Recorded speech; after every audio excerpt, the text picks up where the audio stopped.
बातमी अकोल्यामधून। अकोल्यामध्ये हल्ला झालेले काँग्रेसचे ज्येष्ठ नेते हिदायत पटेल यांचा मृत्यू झालाय। खासगी रुग्णालयात उपचारादरम्यान त्यांचा मृत्यू झाला। काल मशिदीजवळ पटेलांवर हल्ला झाला होता। राजकीय आणि कौटुंबिक वादातून हा हल्ला झाल्याची माहिती मिळाली। उबेद पटेल या तरुणानं हा हल्ला केला होता। हल्लेखोर उबेद पटेल अटकेत आहे। कोण होते हिदायत पटेल आपण पाहूया। प्रदेश काँग्रेसचे उपाध्यक्ष म्हणून त्यांच्याकडे पदभार होता। अकोला काँग्रेसचा मुस्लिम चेहरा अशी हिदायत पटेलांची ओळख होती। अकोला जिल्हा काँग्रेसचे 8 वर्ष जिल्हाध्यक्ष म्हणून त्यांनी कामही पाहिलं। 2014 आणि 2019 मध्ये काँग्रेसचे लोकसभेचे उमेदवार म्हणून ते उभे होते।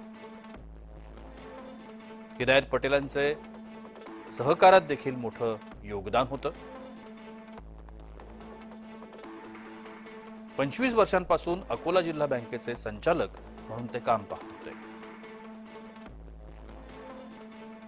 सध्या अकोट तालुका सहकारी खरेदी विक्री संघाचे अध्यक्ष म्हणूनही त्यांच्याकडे पदभार होता।